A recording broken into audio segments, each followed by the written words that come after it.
如何喺手機度校自動開機或者自動熄機？咁我哋就揾到呢個設定先，呢個設定嘅 logo，我哋撳入去，咁拉落去，揾到呢個慳電與電池，撳入去，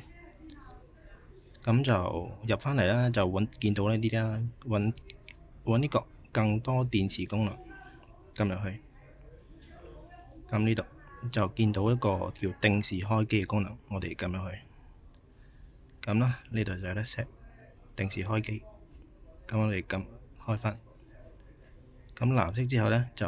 揀返個時間啦，呢度默認就7點啦，咁每日重複，咁再 set 返個定時關機，咁佢默認呢就11點30分夜晚嘅，咁都係每天啦，咁呢度都可以校返啲次數嘅，每天啊或者就僅一次啦，時間都可以 set 返嘅，set 返你想要嘅時間。OK，咁就撳返上面呢個 tick，咁就 set 完啦。